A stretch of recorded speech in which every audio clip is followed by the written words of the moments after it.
আসসালামু আলাইকুম ওয়া রাহমাতুল্লাহি ওয়া বারাকাতুহু। নাহমাদুহু ওয়া নুসাল্লি আলা রাসূলিল কারীম, আম্মা বাদ। সম্মানিত হাজীগণ, যারা হজে যাচ্ছেন এবং যারা হজ ও উমরা পালন করবে প্রত্যাশা রেখেছেন, তাদের উদ্দেশ্যে আজ হজ ও উমরা সম্পর্কিত কিছু গুরুত্বপূর্ণ জরুরি কিছু শব্দ আমরা একটু জানার চেষ্টা করব। আসলে এই শব্দগুলো জানা থাকলে একটু হজ ও উমরা পালন করতে আমাদের অনেক সুবিধা হবে। চলুন একটু দেখে নিই। প্রথমে আমরা জানবো মাতাফ কি, বা মাতাম, যেটা মাতাফ বলা হয়, সেই মাতাফটা কি।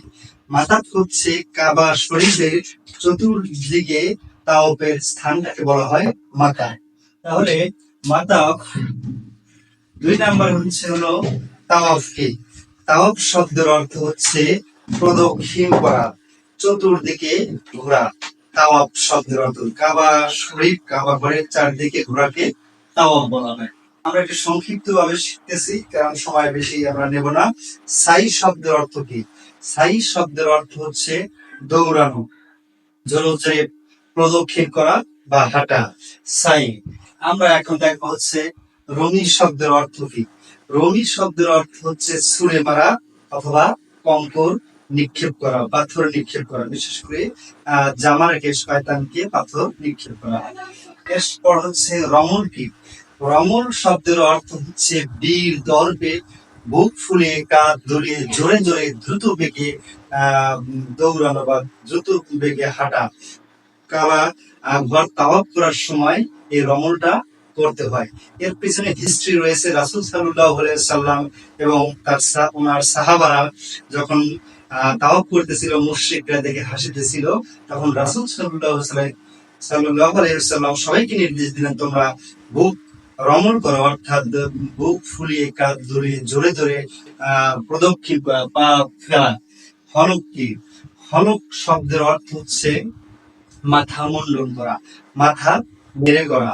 অর্থাৎ যখন সব কাজ, কোরবানির কাজ সম্পূর্ণ হয়ে যায়, তখন মাথা নেড়া করতে হয়, সেটাকে হচ্ছে হলক বলা হয়।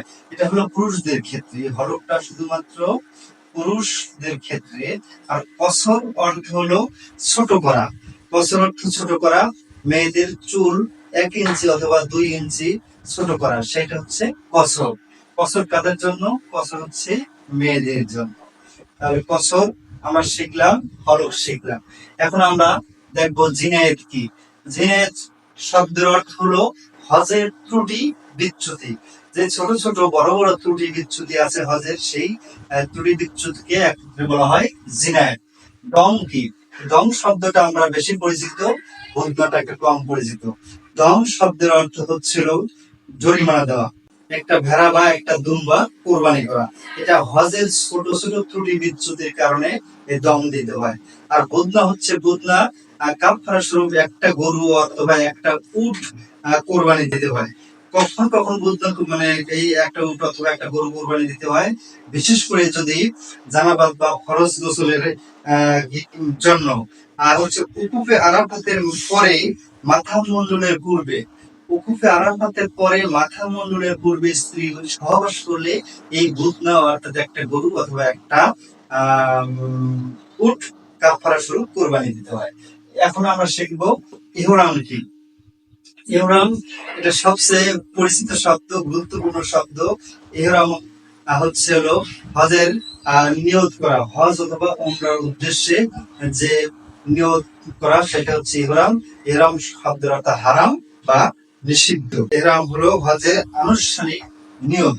মসজিদুল হারাম। মসজিদুল হারাম কি।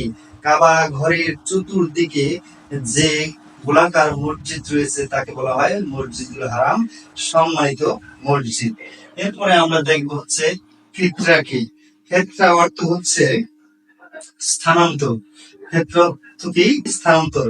মক্কা, মানে মক্কার বাসা কাবা শরীফের কাছে বা দূরে একাধিকবার স্থানান্তর করাকে ফিতরা বলা হয়। মক্কার বাসা কাবা শরীফের কাছে বা দূরে একাধিকবার স্থানান্তর করাকে কি বলা হয়? ফিতরা। এখন আমরা দেখব হিল কি, অর্থাৎ হারাম সীমানার বাহিরে। হিল হচ্ছে হারাম সীমানার বাহিরে মিকাতের মধ্যবর্তী, অর্থাৎ মিকাতের ভিতরের স্থানকে বলা হয় হিল। হারাম সীমানার বাহিরে এবং মিকাতের ভেতরের স্থানকে বলা হয় কি?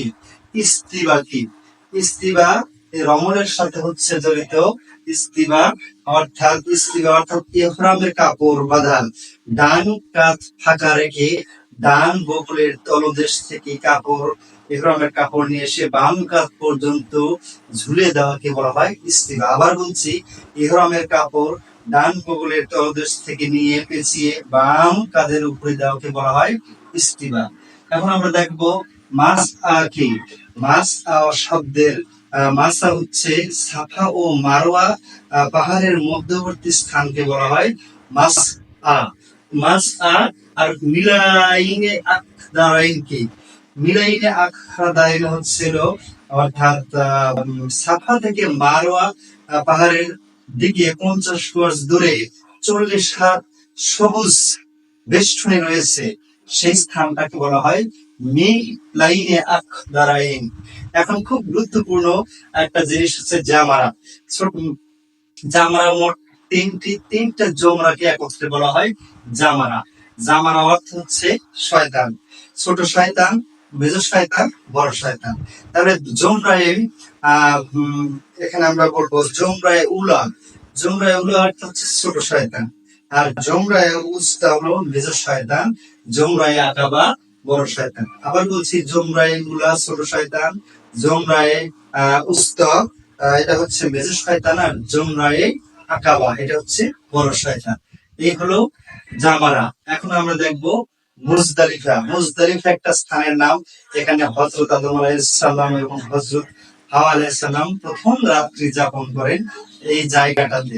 এই জায়গাটা খুবই গুরুত্বপূর্ণ। মুজদালিফায় হজের একটা অংশ, অর্থাৎ হজের তিনটা জায়গা 5টি জায়গায় তিনটি জায়গায় 5টি কাজ করা হয়। তার মধ্যে রয়েছে আরাফাতের ময়দান, মিনা, মুজদালিফা। এই তিনটা জায়গা। তো সম্মানিত দর্শক, আমরা একটু চেষ্টা করলাম এই শব্দগুলো জানার জন্য। আসলে আপনারা 2-3 বার যদি এগুলো দেখেন তাহলে ভালোভাবে এই বিষয়গুলো রপ্ত করতে পারবেন। এ পর্যন্ত আজকে আপনারা সবাই ভালো থাকবেন, সুস্থ থাকবেন এই প্রত্যাশায় আজকের মতো বিদায়। আসসালামু আলাইকুম ওয়া রাহমাতুল্লাহি ওয়া বারাকাতুহু।